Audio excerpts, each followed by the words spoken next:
ना सदाति नो सदाति तदानीं नासिद्रजो नो व्योमा परो यत् किमावरीवः कुह कस्य शर्मन्नम्भः किमासीत् गहनं गभीरं सृष्टि से पहले सत नहीं था, असत भी नहीं, अंतरिक्ष भी नहीं, आकाश भी नहीं था, छिपा था क्या, कहाँ, किसने ढका था, उस पल तो अगम अतल जल भी कहाँ था।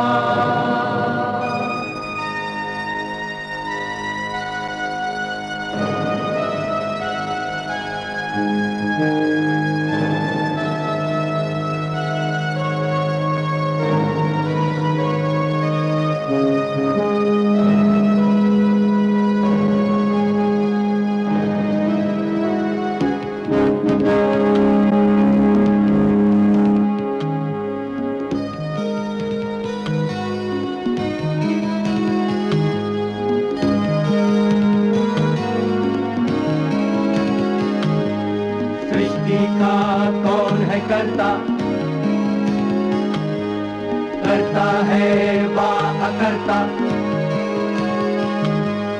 ऊंचे आकाश में रहता, सदा अध्यक्ष बना रहता, वही सचमुच में जानता या नहीं भी जानता है, किसी को नहीं पता, नहीं पता, नहीं है पता, नहीं है पता।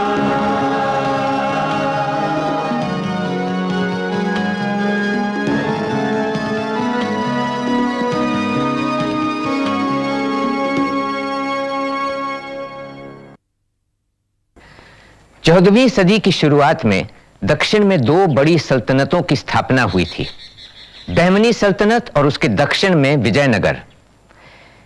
बहमनी सल्तनत महाराष्ट्र के पूरे इलाके और कर्नाटक के कुछ हिस्सों में फैली हुई थी।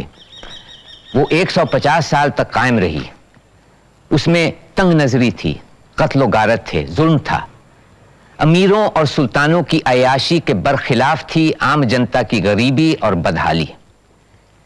16वीं सदी की शुरुआत में बहमनी सल्तनत नाकारी और अयोग्यता की वजह से बिखर गई। इस दौरान विजयनगर राज्य 200 साल से चला आ रहा था और काफी तरक्की कर रहा था। दक्षिण पर इख्तियार पाने की कोशिश में विजयनगर, बीजापुर, अहमदनगर, गोलकुंडा, बीदर और बिरार, इन 6 राज्यों के बीच कई लड़ाइयां हुईं। आपस में कई तरह के गठजोड़ हुए जो बदलते ही रहे। जब भी कोई एक राज्य ज्यादा ताकतवर लगने लगता तो बाकी सब मिलकर उसके खिलाफ खड़े हो जाते। आखिरकार विजयनगर के वैभव और उसकी शक्ति ने औरों को उसके खिलाफ उकसाया। कृष्णदेवराया के बाद उसके सौतेले भाई अच्युत देवराया ने राज किया और उसके बाद अच्युत देवराया का भतीजा सदाशिव सिंहासन पर बैठा। मगर सदाशिव कहने भर के लिए राजा था। राज्य की बागडोर कृष्णदेवराया के दामाद और शासनपाल रामराया अपने मजबूत हाथों में संभाले हुए थे। अपनी राजनीतिक सूझबूझ और फौजी ताकत के बल पर रामराया दक्षिण के बाकी राज्यों की किस्मत बनाने बिगाड़ने पर तुला हुआ था। गोलकुंडा का सिंहासन आखिरकार तुम्हें मिल ही गया बेटे। वालिद की मौत के बाद अगर आपने मुझे सहारा ना दिया होता तो मैं कहीं का भी ना रहता। मेरे भाई जमशेद गद्दी छीन लेते और मुझे तो वो जान से ही मरवा डालते। पर पता नहीं तुम इतने कम सिपाहियों का दस्ता लेकर क्यों जाना चाहते हो। मैं तुम्हें सिपाही दे सकता हूं बेटे, क्या मैंने कभी इनकार किया है? नहीं राया, अगर आपके सिपाहियों को लेकर चलूं तो लोग समझेंगे कि आपके बलबूते पर गद्दी पर बैठा हूं। ऐसी कोई बात नहीं बेटे, पर मैं नहीं चाहता कि तुम बिना कारण अपनी जान खतरे में डालो। क्या मैं पराया हूं? क्या तुम पर मेरा कोई हक नहीं? 13 साल की उम्र में मुझ बेसहारे को आपने सहारा दिया, बस तब से आप ही मेरे बुजुर्ग हैं। तुम्हारे पिता ने मुझ पर जो उपकार किए उसका कर्ज चुकाया है मैंने, और कुछ नहीं। आपने मुझे अपनी शफकत और मोहब्बत से नवाजा, मुझे जीने का तरीका सिखाया। तो बेटे, जब मैं कह रहा हूं अपने साथ सैनिक क्यों नहीं ले जाते? गोलकुंडा के अमीर इसका गलत मतलब निकालेंगे राया। और आप ही ने तो मुझे नसीहत दी है कि राजनीति और निजी संबंधों को मिलाना ठीक नहीं। हाँ, पर यह सही है, मगर इस बार वजह कुछ और है। तो फिर विजयनगर के सिपाही लिए बिना ही जाने दीजिए मुझे। अच्छा, तो ये बात है, तो ठीक है, मैं तुम्हें रोकूंगा नहीं। आओ गले मिलने।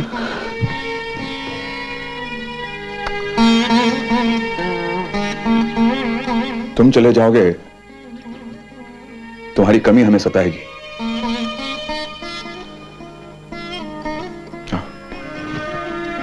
राजकुमारी से मिल लो, बेचारी कल रात से रो रही है।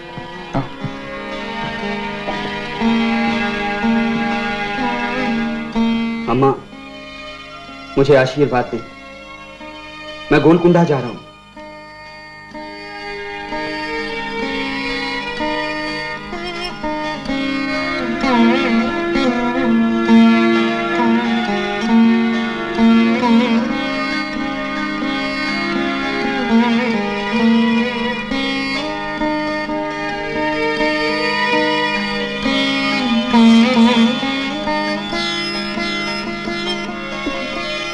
खुश रहो, भगवान तुम्हारी रक्षा करे बेटा।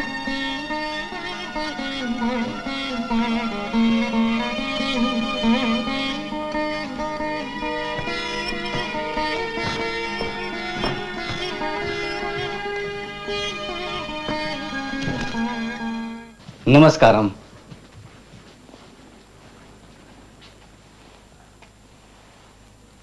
सुनिए तिरुमलाकर, आपने क्या शासनपाल राम राया से मेरी हाजिरी की बात छेड़ी? फंदी असलम बेग, मैं कई बार आपसे कह चुका हूं, धीरे से काम लीजिए। राया अभी बहुत व्यस्त हैं। तिरुमलाकर, अब आप ही बताइए, ये कोई तरीका हुआ? मैं महीने भर से राया से मुलाकात के इंतजार में सूख रहा हूं। ऊपर से मेरे आका सुल्तान अली आदिल शाह मुझे रोज गुस्से भरे पैगाम भिजवा रहे हैं। क्या जवाब दूं मैं उन्हें? कोई परवाह नहीं, विश्वास कीजिए, राया का फैसला आपके हक में होगा। विजयनगर और आदिल शाही सुल्तानों की दोस्ती बरकरार रहेगी। तो फिर फैसले में इतनी देर क्यों? हमें किसी नए मुद्दे पर बात भी नहीं करनी है, बस मरहूम सुल्तान इब्राहिम आदिल शाह के वक्त में तैयार किए गए समझौते को ही फिर से जारी करना है। आप शासनपाल के भाई भी हैं और मंत्री भी। आप जैसी सुनवाई इस दरबार में किसी की नहीं। कुछ करिए ना। मेरी इतनी पहुंच कहां, देखो कुछ करता हूं। अरे कुछ नहीं तो मुलाकात में हो रही देर की वजह तो दरियाफ्त कर सकते हैं। कोई वाजिब वजह होगी, आप परेशान क्यों होते हैं?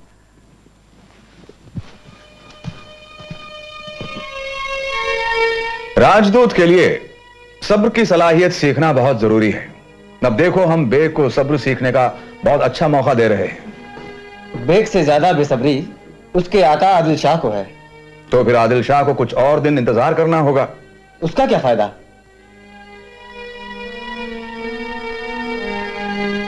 उसका घमंड कुछ और कम होगा। हमारे साथ समझौते की अहमियत का एहसास बढ़ेगा। उसे हमारी जरूरत है, हमें उसकी नहीं। कौन जाने वो कितने दिन गद्दी पर बैठा रहे। उसका भाई अब्दुल्ला उसके लिए खतरा बना हुआ है। अगर अब्दुल्ला का पलड़ा भारी हो गया तो? अब्दुल्ला ने तो गोवा में पुर्तगालियों की शरण ले रखी है। तो फिर हम अली का साथ देकर पुर्तगालियों को यह जताएंगे कि दक्कन के मामले में हमें पूछे बिना वो कभी दखल अंदाजी नहीं कर सकते। अली आदिल शाह को इस समय अपने भाई से इतना खतरा नहीं जितना अहमदनगर के हुसैन निजाम शाह से। तभी तो वो हमसे संधि करने को इतना बेचैन है। हमारी सहायता ना मिले तो वो बर्बाद हो जाएगा। जब उसे इस सच्चाई का पूरी तरह एहसास हो जाए तब हम उसके साथ समझौता करेंगे।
राया रायन मेरे आका सुल्तान बीजापुर अली आदिल शाह हुकूमत विजयनगर से दोस्ती के ख्वाहिशमंद हैं।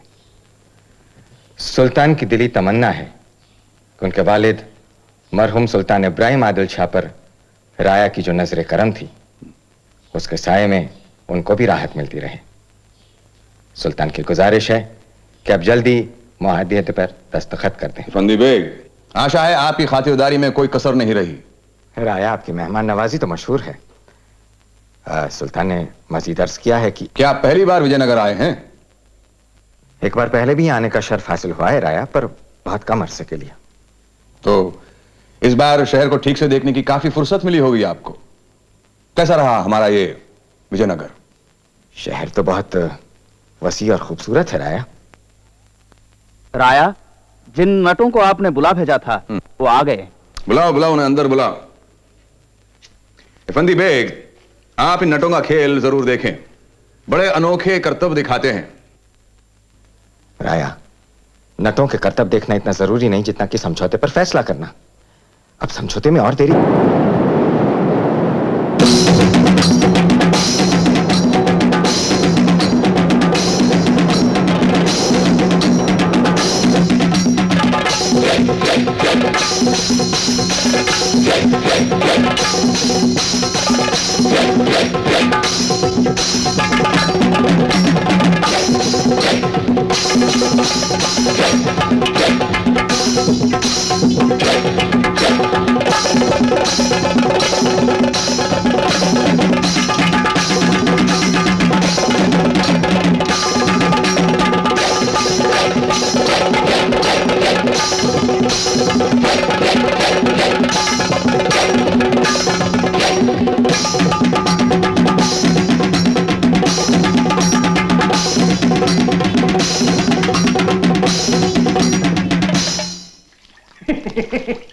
भाई खूब रही।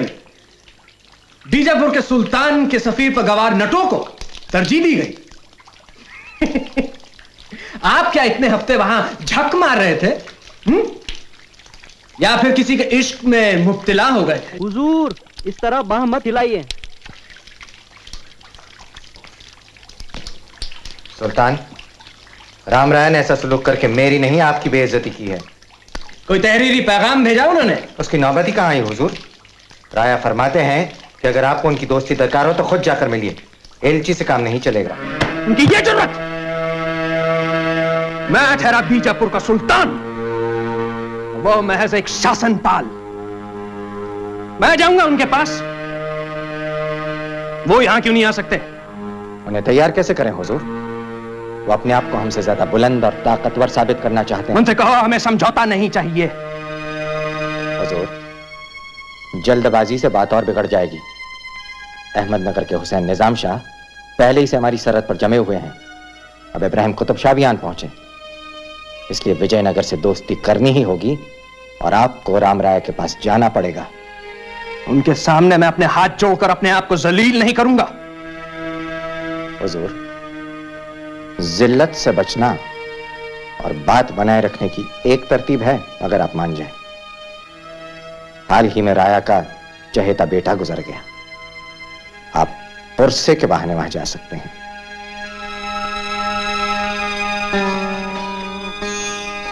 सुनकर बेहद अफसोस हुआ।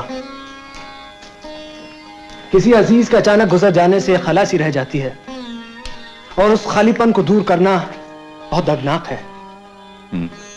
जब मेरे वालिद का इंतकाल हुआ तो मुझे लगा कि अब जीना ही बेमतलब है। अच्छा हुआ कि आप हमारे गम में हमारा साथ देने आए। ऐसी सच्ची हमदर्दी से ही इंसान को दुख सहने की शक्ति मिलती है। आप खुद हमारे दुख में हमारा साथ देने आए, ये आपका बड़कपन है सुल्तान। अम्मा, हमसे तकल्लुफ ना करें, हम कोई पराए नहीं। आप यहीं ठहरे सुल्तान, मैं अभी आई।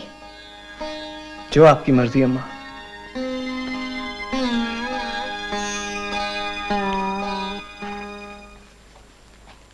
क्या आप अपनी इस यात्रा से संतुष्ट हैं सुल्तान? बहुत खुश राया, उम्मीद से कहीं ज्यादा। तभी तो मैं कहता हूं कि दूतों के जरिए बात करना उचित नहीं। दो शासक आमने सामने सीधी बातचीत करें तो नतीजा अक्सर सफल होता है। सही सही फरमाया। अगर निजाम शाह आपके खिलाफ लड़ने पर आमादा हो तो मैं आपकी मदद करूंगा। ये मेरा वायदा है। मेरी सेनाएं तैयार हैं, जब चाहें निकल पड़ेंगी। आपके एहसान इतने हैं कि मैं कुछ कहने के काबिल नहीं रहा।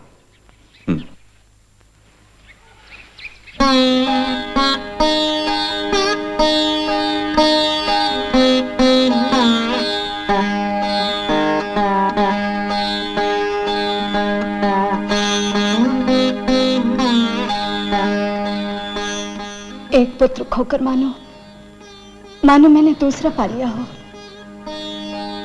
अम्मा, मुझे शर्मिंदा ना करें भला। मैं इस काबिल कहां। मैं आपकी बेटे की जगह कैसे ले सकता हूं?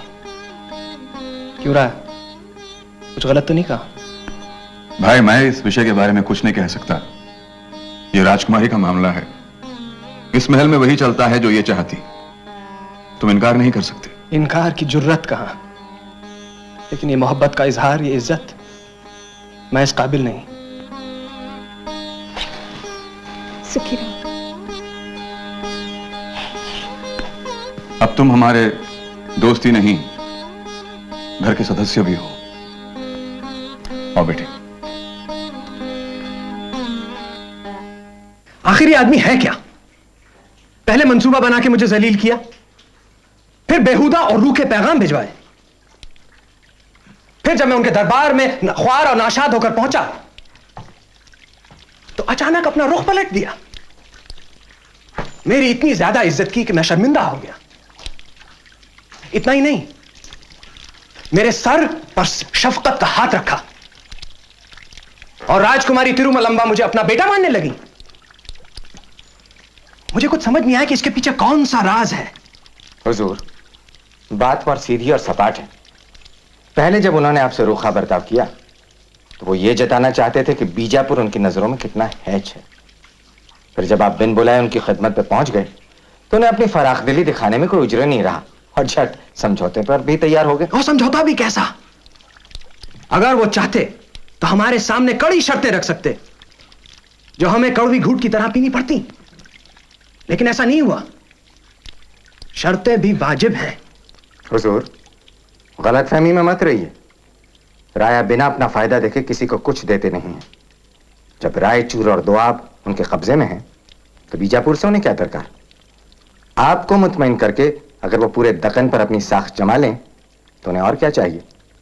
उनकी ये मंशा हमारे लिए बहुत खतरनाक साबित होगी। ये बात दूर की है, आज की सोचो। आज वो हमारे हक में निजाम शाह पर रोक लगाएंगे। अगर वो वायदा खिलाफी ना करें तो? अभी तक उनकी फौज की कोई खबर नहीं मिली। इरफान, आप जरूरत से ज्यादा शक करते हैं। क्या करूं हुजूर, पेशा ही कुछ ऐसा है। हजूर आदाब, ये रहा शाही फरमान।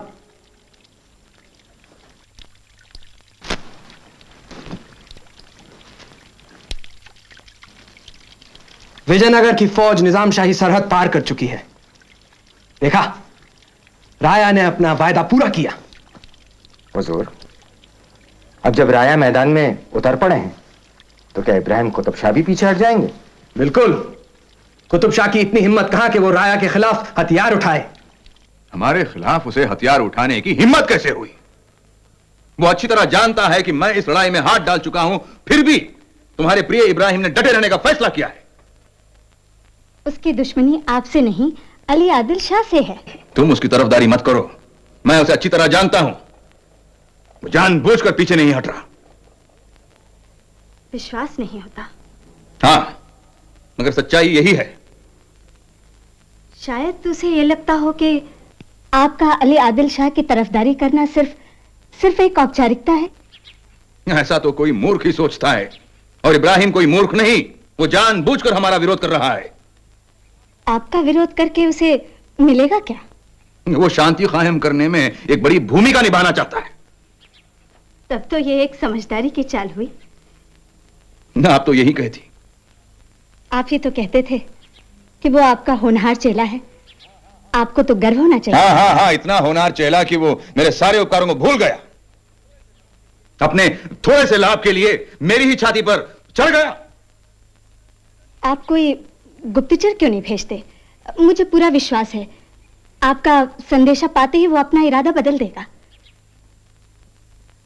नहीं नहीं, राजनीतिक फैसले ऐसे नहीं बदले जाते। मुझे कुछ और ही तरीका अपनाना पड़ेगा।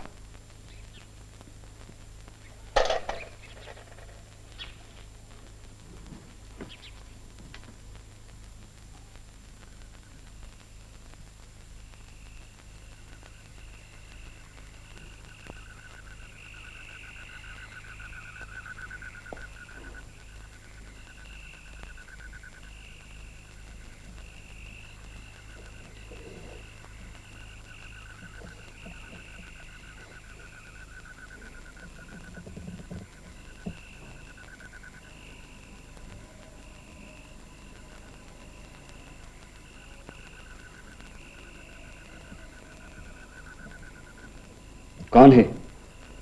अंदर किसने आने दिया?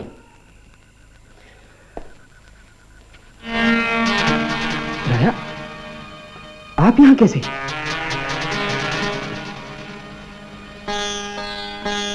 कैसे हो बेटे? बहुत साल बाद मैं तुम्हें देख रहा हूं। सेहत तुम्हारी पहले से काफी अच्छी है। सुना इस बीच तुम काफी तरक्की कर चुके हो।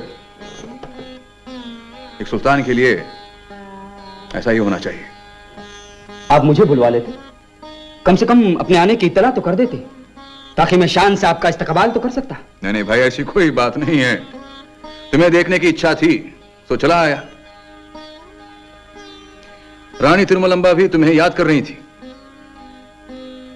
क्या बात है, तुम मुझे देखकर खुश नहीं नजर आते। राया, ये बात नहीं है, मैं तो हैरान हूं। मेरा मतलब है कि इस तरह अचानक कोई किसी से मिलने नहीं चला आता। अच्छा, तो फिर क्या दूध भेजता? गोलकुंडा सुल्तान से मिलने की प्रार्थना करता? यही चलन है। मेरा मतलब है कि ना जाने घबराहट में मैं कैसी उल्टी सीधी बातें बके जा रहा हूं। मैं मुआफी चाहता हूं, मगर फिर भी इस तरह की मुलाकातें पहले से तय होनी चाहिए। सही है। यदि विजयनगर का राज्यपाल गोलकुंडा सुल्तान से भेंट करना चाहता तो स्थान और समय पहले से ही तय होता।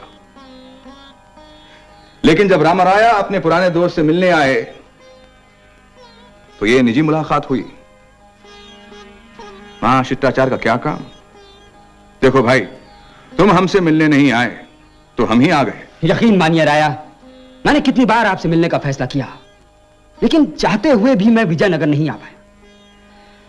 आप ही ने तो नसीहत दी थी कि जज्बात के बहाव में नहीं आना चाहिए। एक हुक्मरां को अपने जाती ताल्लुकात को तरजीह नहीं देनी चाहिए। बिल्कुल ठीक। लेकिन मैंने तुम्हें यह भी सिखाया है कि एक सुल्तान नियम को अपने हिसाब से मोड़ भी सकता है, और कभी कभी ऐसा करना बहुत लाभदायक होता है। हाँ, लेकिन कुछ खास मौकों पर ही। क्या यह वैसा ही कोई खास मौका है? जी हां, तुमने इसे कुछ ऐसा ही बना दिया है। मैं कुछ समझा नहीं। तुम या बन रहे हो या बेवकूफ हो, या दोनों बातें सच हैं। लेकिन हमारी सेनाएं आमने सामने खड़ी हैं, किसी भी पल जंग छिड़ सकती है। हम दोनों रणभूमि में दुश्मनों की तरह मिलेंगे। तुम ये सब सोचे बगैर मैदान में कूद पड़े, क्या शहीद बनने? पर यह लड़ाई हमारे बीच नहीं रहा। कि हमारे बीच होती तो क्या मैं बात को आगे बढ़ने देता? तुमने जो मांगा मैं बिना लड़े मैं तुम्हें सौंप देता। तो फिर इस लड़ाई को भी खत्म कर दीजिए। निजाम शाह को मैं समझा दूंगा और आदिल शाह वही करेंगे जो आप कहेंगे। दोनों के बीच नई शर्तें और मुद्दे तय कर सकते हैं। शर्तें और मुद्दे? क्या ये नटों का खेल है? उसे निजाम शाह ने अली को कमजोर समझकर उसकी जमीन हड़पने की योजना बनाई और तुम भी उसके जाल में फंस गए हो। क्या आदिल शाह के साथ मेरे समझौते को तुम भूल गए? क्या मैं चुप बैठा रहता? फिर क्या करें, आप ही बताइए। फैसला तो तुम्हें करना है। क्या तुम मेरे खिलाफ अपनी तलवार उठाना चाहते हो? राजकुमारी यह सुनकर कभी विश्वास नहीं करेंगी कि तुम मेरे विरुद्ध खड़े होना चाहते हो। नहीं राया, मैं आपसे जंग नहीं करना चाहता। फिर यह सब क्यों? निजाम शाह ने तुम पर ऐसा कौन सा जादू कर रखा है कि तुम अपने प्रियजनों को भी भूल गए हो? एहसान फरामोशी की भी हद होती है। मैं एहसान फरामोश नहीं हूं। आप क्या चाहते हैं? जो कहे मैं करने को तैयार हूं। गोलकुंडा वापस चले जाओ। मगर मैं निजाम शाह से वादा कर चुका हूं। इस वादे का कुछ मतलब नहीं। क्या निजाम शाह तुम्हारी सेना का खर्च उठा रहा है या कोई इलाका भेंट करने वाला है?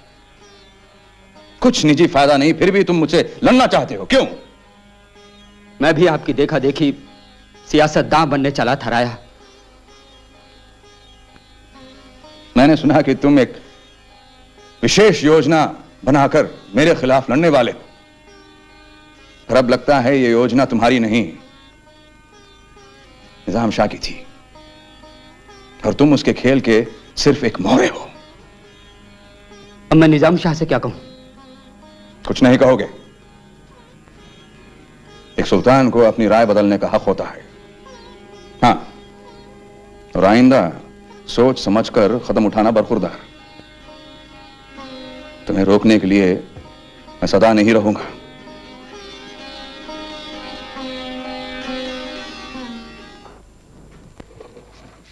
निजाम शाह को अब इब्राहिम पर कभी भरोसा नहीं होगा। अहमदनगर की चढ़ाई पर इब्राहिम हमारे साथ होगा तो निजाम शाह को हमारे आगे शांति की भीख मांगनी पड़ेगी। निजाम शाह से दुश्मनी मोल लेकर हमें क्या लाभ? अपने आप में कोई लाभ नहीं राजकुमारी, पर हम यह सिद्ध कर पाएंगे कि दक्खन में हमारे हुक्म के बिना कुछ भी मुमकिन नहीं है, चाहे वो युद्ध हो या शांति या समझौता। दक्कन में सभी राज्यों की सीमाएं बंधी हैं, फिर भी जाने लड़ाइयां क्यों होती हैं? ये भले आपस में लड़ते रहें, पर इन सबको हमारे आगे झुकना होगा। कृष्णदेवराय के जमाने से दक्खन में सबसे शक्तिशाली राज्य है विजयनगर, और यह बात हम बाकी राज्यों को कभी भूलने नहीं देंगे। नान नगारों ने सल्तनत को इस तरह कभी बिगड़ने नहीं दिया था। ससुर जी की दो नीतियां ऐसी थी जो हमें कभी नहीं भाई। एक तो ये ब्राह्मणों को अधिक महत्व देना, और आपने तो चुन चुन कर सारे ब्राह्मण अधिकारी निकाल दिए। दूसरी क्या नीति थी? इन सुल्तानों को इतनी आजादी देना। एक तो ये छोटी छोटी बात पर लड़ते झगड़ते रहते हैं, और फिर इनका कोई आदर्श नहीं। ये इनके ज्यादातर इनका समय नाचने गाने और अय्याशी में गुजरता है। इनको चाहिए एक सरपरस्त जो इन पर कड़ी निगाह रखे। आपको मालूम होना चाहिए कि सुल्तान भी इंसान है, कठपुतली नहीं। विजयनगर के शासनपाल, कन्नड़ा देश के रक्षक राम राया अलिया अरविड़ू को हुसैन निजाम शाह सुल्तान अहमदनगर तस्लीम करता है। मैं खुश हूं कि आप खुद मुझसे मिलने आए सुल्तान। तबीयत कैसी है? सुना था बीमार हैं। इनायत है आपकी, मैं बिल्कुल ठीक हूँ। राया, हमारी रियाया को बड़ा नुकसान उठाना पड़ा। फसलें जल गई, गांव तबाह हो गए, शहर अहमदनगर में उल्लू बोल रहे हैं। इन हालात के लिए मैं जवाबदार नहीं हूं सुल्तान, आप हैं। हमारा झगड़ा विजयनगर से नहीं बीजापुर से था, फिर भी आपकी फौजों ने हमारी सल्तनत में तबाही मचा दी। किस बिना पर? बीजापुर के अली आदिल शाह मेरे अजीज हैं। हमारा समझौता है कि हर खतरे में मैं उनकी सहायता करूंगा। राया, बिला वजह हम पर सितम ढा रहे हैं, और आपके गुस्से को ठंडा करने के लिए मैं जो भी मुमकिन हो करने को तैयार हूं। हमारी शर्तें मान लीजिए सुल्तान, तो इसी वक्त मैं अपनी सेना वापस कर लूंगा। ठीक है, आप जो कहें मैं करूंगा। बहुत सरल और सीधी शर्तें हैं सुल्तान। पहली शर्त यह कि कल्याणी किले को आप आदिल शाह को सौंपेंगे। और दूसरी शर्त, जहांगीर खान का कत्ल आप करवाएंगे। लेकिन उसने हमारे यहाँ पनाह ली है, उसे मरवाना क्या ठीक होगा? जहांगीर खान ने पिछले कई सालों से मेरी सेना को परेशान कर रखा है। मैं उसकी मौत चाहता हूं।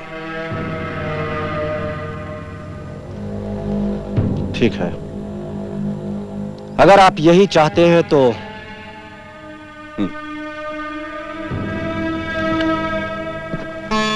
इतना ही नहीं, राम राया ने अपने चेले इब्राहिम कुतुब शाह को भी सबक सिखाने का फैसला किया, क्योंकि इब्राहिम ने उनके खिलाफ तलवार उठाने की जुर्रत की थी।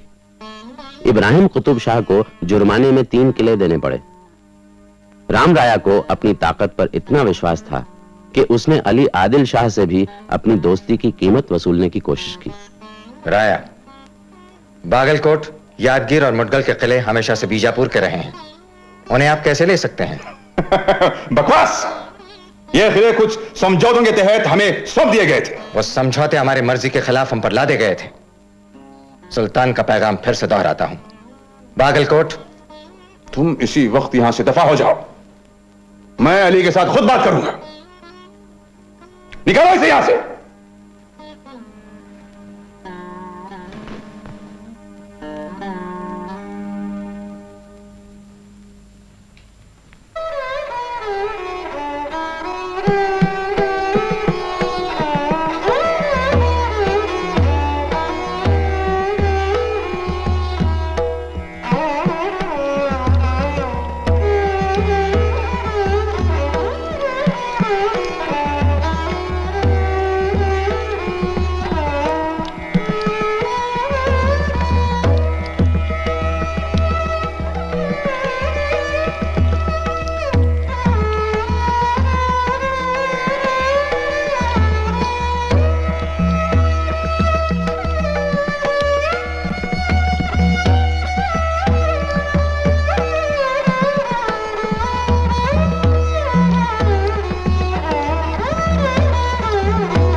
इफंदी भाई, आप बहुत जल्द तैश में आ जाते हैं। जरा आराम से बैठ के मौसीकी का मजा लें, राग दरबारी से शासन का तनाव दूर हो जाता है। हुजूर, मैं भर पाया हूं। राम राया हद से बाहर जा चुका है। दूसरी मर्तबा ऐसी बेजा हरकत उसने मुझसे की है। ठीक है, अब आप तफसील से सुनाइए कि आप इतने खफा क्यों हैं? मैं कुछ अर्ज कर रहा था कि भरे दरबार से उसने मुझे निकाल दिया। सारे वजीर उमरा मुझ पर हंसने लगे। जैसे तैसे करके मैं वहां से निकला तो घोड़े पर सवार होने से मुझे रोका गया। शहर दरवाजे तक पैदल चलना पड़ा हुजूर। पीछे पीछे सिपाही घोड़ा लिए चला आ रहा था। कहा कि राया का हुक्म है। मैं पूछता हूं कि शाही एलचियों के साथ क्या ऐसा बर्ताव किया जाता है? सुना है कि ऐसी बेहुदा हरकतें बीदर, गोलकुंडा और अहमदनगर के सफीदों के साथ भी की गई है। आप सब राम राय के नायक हैं क्या? गुरूर ने उन्हें अंधा कर दिया, अब उनका सवाल दूर नहीं। अगर वो अपनी गलती का खुद एहसास करके संभल ना पाए तो मुंह की खाएंगे। उन्हें तभी होश आएगा हुजूर जब हम उन्हें अच्छा सबक सिखाएं। वो कब तक अपनी मनमानी करते रहेंगे आखिर? तो तुम्हारी राय है कि बीजापुर तन तनहा विजयनगर के खिलाफ महाज खड़ा करे। मैं क्यों बर्बाद हो जाऊं बिना वजह, ताकि कुतुब शाह, निजाम शाह और बरीद शाह गीदड़ों की तरह हमारी रही सही सल्तनत को बांट खाएं। अकेले राय का मुकाबला ना सही, मगर उन सल्तनतों से एकजुट होकर तो कर ही सकते हैं। राया मेरे बुजुर्ग हैं, मैं ऐसा कुछ नहीं करूंगा जिससे उन्हें ठेस पहुंचे। उनके खिलाफ अहमदनगर, गोलकुंडा और बीदर जैसे गीदड़ों के साथ मैं नहीं खड़ा हो सकता। तो फिर जिल्लत सहते रहिए उम्र भर। आप बेकार में परेशान हुए जा रहे हैं, वक्त आने पर सब ठीक हो जाएगा। अरे खाक ठीक हो जाएगा हुजूर। आपको बेइज्जती का एहसास ना सही, मुझे तो है। मैं फिर कभी राया के पास आपकी तरफ से नहीं जाऊंगा। आप और जो कुछ मुझसे करवा लें। आपने हमेशा हमारी वफादारी से खिदमत की है, अब वही करिए जो आपका दिल कहे।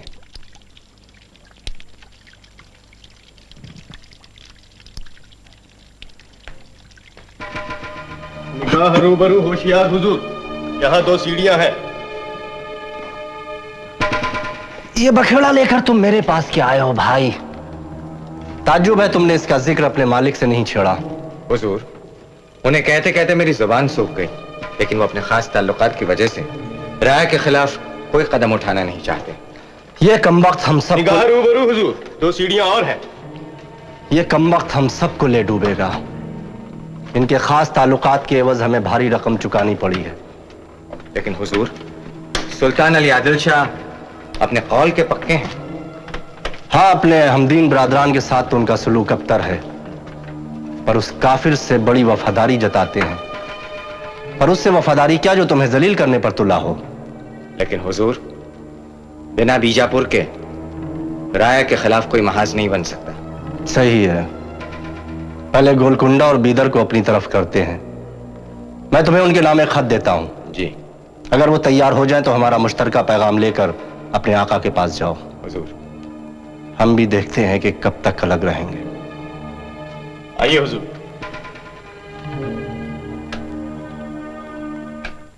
अब वक्त आ गया है कि हम अपने छोटे मोटे झगड़े और आपसी हसद को दूर करें और दिल साफ करके एकजुट हो जाएं। गोलकुंडा और बिदर राम राय के खिलाफ हमारे साथ हैं। आपसे गुजारिश है इस कार्य नेक में हमारा साथ दें। हम आपके इलाकों से गुजरकर अपनी मुश्तकी फौजें विजयनगर की तरफ बढ़ाना चाहते हैं। आप हमें इसकी इजाजत नहीं देंगे तो आप तबाह हो जाएंगे और आदिल शाही सल्तनत का नामो निशान मिट जाएगा। आपको देश बदर कर दिया जाएगा, जिसके बाद आपका विकार मिट्टी में मिल जाएगा। आप ज़हीन और दूरंदेश हैं, इसलिए अच्छी तरह समझ सकते हैं कि हमारा साथ देंगे तो हमारी चारों सल्तनतें नामवरी कमाएंगी और आपका राज भी सालिम रहेगा। मुझे इनकी जमानत चाहिए बेग। हुसैन शाह से कहो कि सिर्फ बातों से कुछ नहीं होगा। अली आदिल शाह को जमानत भी मिल गई। अहमदनगर के हुसैन निजाम शाह ने उसके साथ अपनी बेटी की शादी की। बाकी सुल्तानों ने भी आपस में शादियां रचाकर अपना गठबंधन और मजबूत किया। शोलापुर में उन्होंने मिलकर जश्न किया। अब जब हम सब आपस के रिश्तों में बंध ही गए हैं तो अब तो अमन ही अमन का बोलबाला होगा। अमन तभी कायम होगा जब हम सब मिलकर विजयनगर के रामराया को शिकस्त देंगे। रामराया का नाम भर सुनते ही आप सबको सांप सूंघ गया। आप लोग इतने खौफजदा हैं उससे? खौफ की बात नहीं। देखिए, जिसका इंसान एहसानमंद हो उसके खिलाफ जंग करना खुशी का सौदा नहीं है। माना कि रामराया ने तुम्हें बहुत कुछ दिया, पर तुम्हें इस कुर्बत की कीमत भी चुकानी पड़ी उन्हें कई किले अता करके। किले छीने राया ने इसलिए कि उनकी नजर में मैंने उन्हें धोखा दिया था तुम्हारे साथ जब मैं उनके खिलाफ लड़ा था।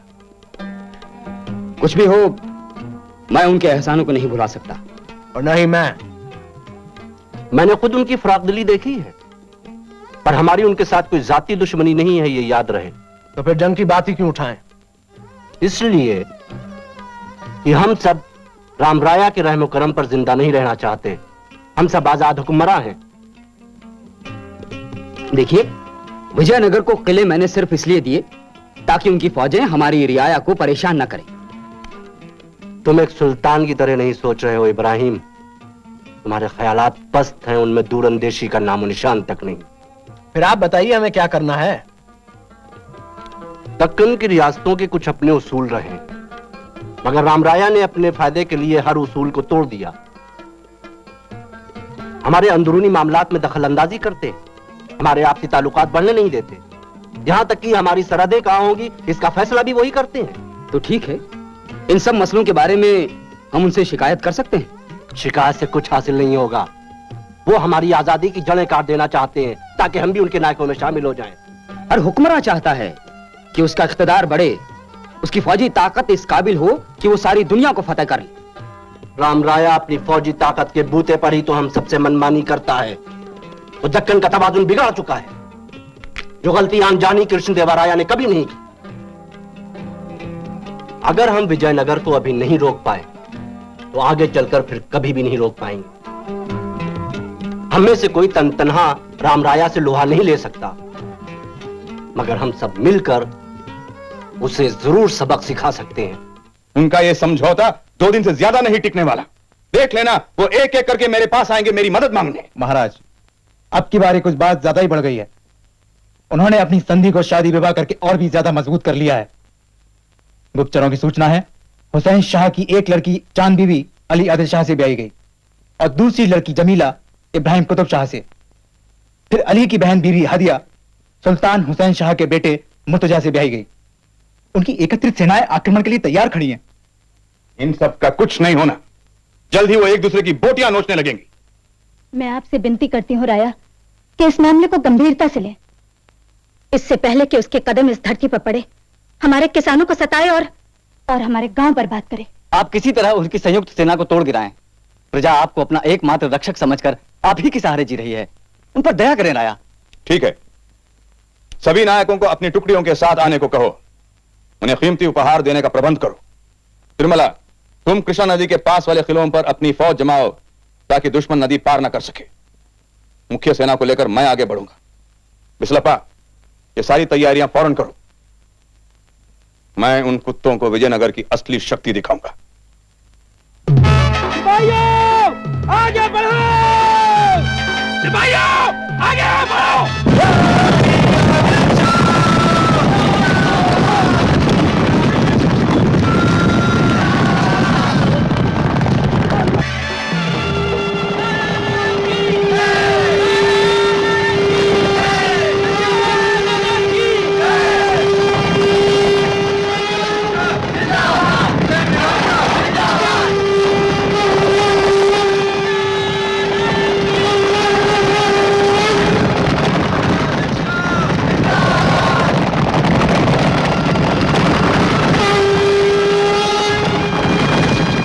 सुल्तानों की संयुक्त सेना और विजयनगर की विशाल सेना उस लड़ाई के लिए कूच करने लगी जिसे आमतौर से तालीकोटा की लड़ाई कहा जाता है।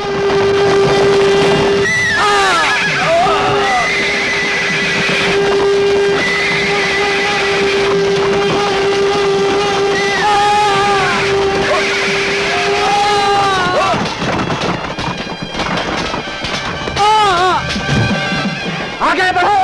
हुसैन निजाम शाह जवानों! फतेह हमारी है! आगे बढ़ो! बढ़ो मेरे बहादुरों! आगे बढ़ो!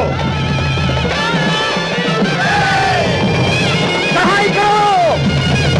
हौसला रखो! चलो जवानों! विजयनगर के सैनिकों हमला करो!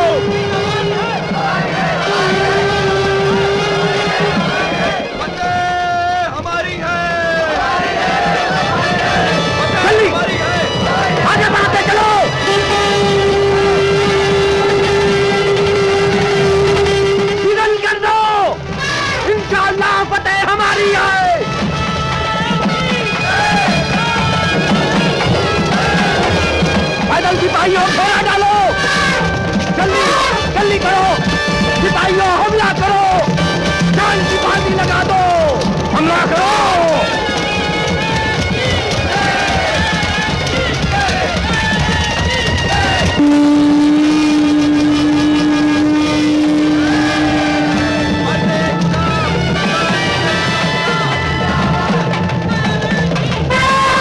हमारी होगी!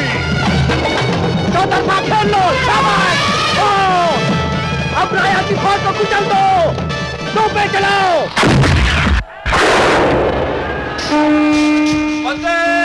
हमारी है! दोनों फौजें आपस में भिड़ गईं।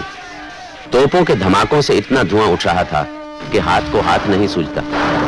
शुरू में लड़ाई एक किस्म की आंख मिचौली सी थी। फिर राम राया को एहसास हुआ कि जीत एक खेल नहीं है।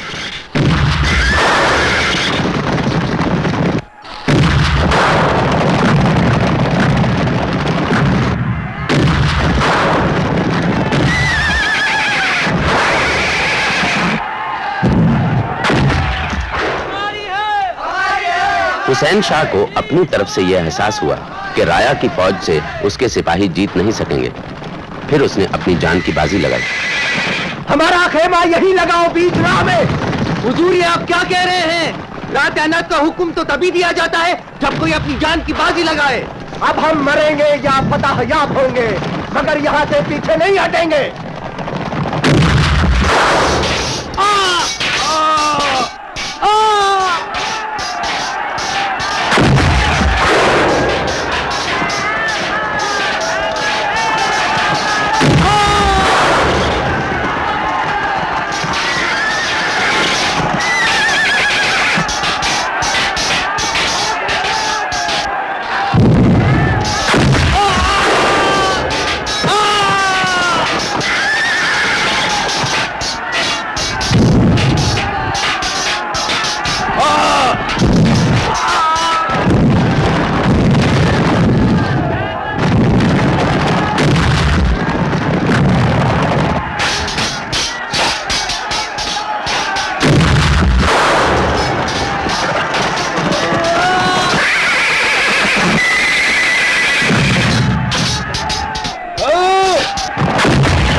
अली आदिल शाह ने राम राया के भाई तिरुमला का सामना किया, पर तिरुमला ने अपने बचाव की कोई खास कोशिश नहीं की।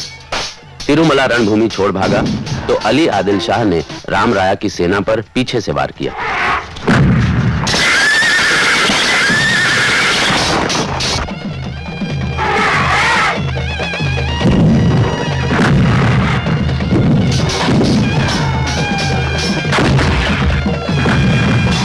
राम राया चारों ओर से घिर गया। पीछे की तरफ था अली आदिल शाह और सामने थे हुसैन निजाम शाह और इब्राहिम कुतुब शाह। हुसैन शाह के आला तोपची रूबी खान ने राम राया के अंगरक्षकों के घेरे को आखिर तोड़ ही दिया।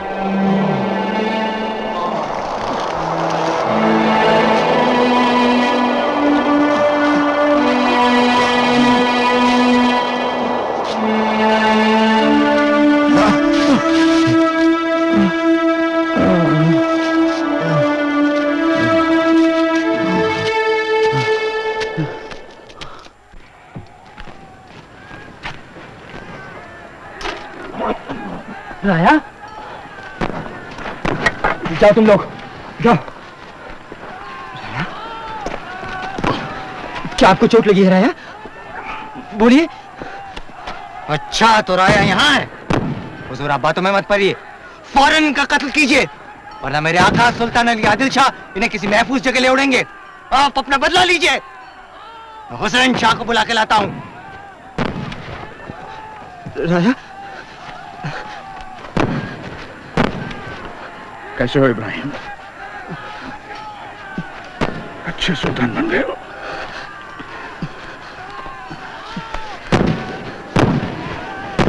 मेरी एक गुजारिश है, पूरी करोगे?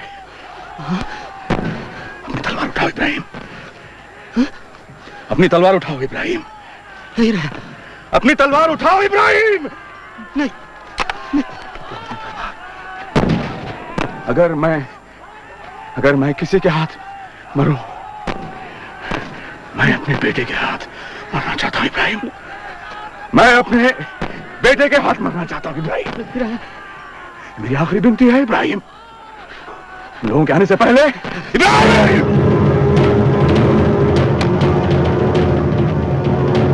बेटे, कृष्णा, भगवंता,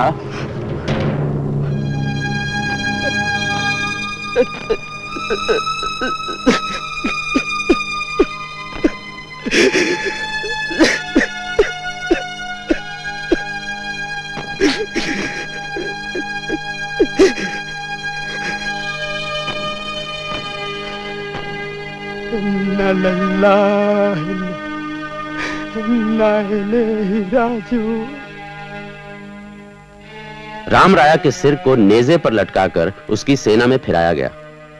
अपने मालिक को मृत देखकर उसकी फौज में भगदड़ मच गई। तिरुमला, जो जान बचाकर पहले ही रणभूमि से भाग आया था, विजयनगर पहुंचा और जितना धन हाथ लगा उसे समेटकर विजयनगर को भगवान भरोसे छोड़कर अनेगोंडी के किले में जा छिपा। 6 साल के बाद उसने विजयनगर साम्राज्य के अंतिम राज्य कुल की स्थापना की, जो 100 साल तक पेनुकोंडा से राज्य करते रहे। सन 1565 की तालीकोटा की लड़ाई में विजयनगर को पूरी तरह कुचल दिया गया। 250 साल पुराने विजयनगर साम्राज्य का खात्मा हुआ और वो महान और सुंदर नगर नेस्तनाबूद हो गया। विजयनगर के पतन के बाद जीतने वाली रियासतों में दोबारा फूट पड़ गई। दक्षिण पर अब दोहरा खतरा मंडराने लगा।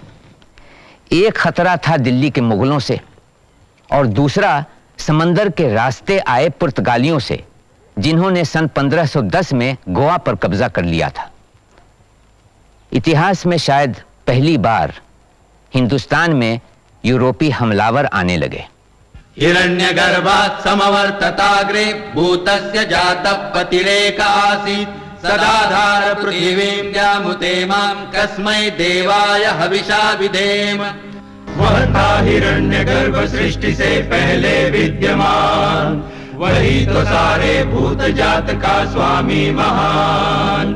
जो है अस्तित्वमान धरती आसमान धारण कर, ऐसे किस देवता की उपासना करें हम हवि देकर। जिसके बल पर तेजोमय है अंबर, पृथ्वी हरी भरी स्थापित स्थिर, स्वर्ग और सूरज भी स्थिर, ऐसे किस देवता की उपासना करें हम हवि देकर।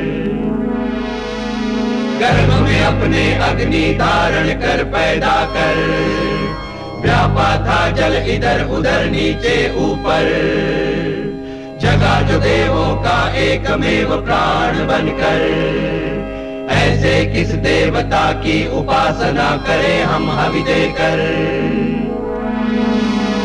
ओ सृष्टि निर्माता स्वर्ग रचयिता पूर्वज रक्षा कर, सत्य धर्म पालक अतुल जल नियामक रक्षा कर, फैली है दिशाएं बाहु जैसी उसकी सब में सब पर, ऐसे ही देवता की उपासना करें हम हवि देकर, ऐसे ही देवता की उपासना करें हम हवि देकर।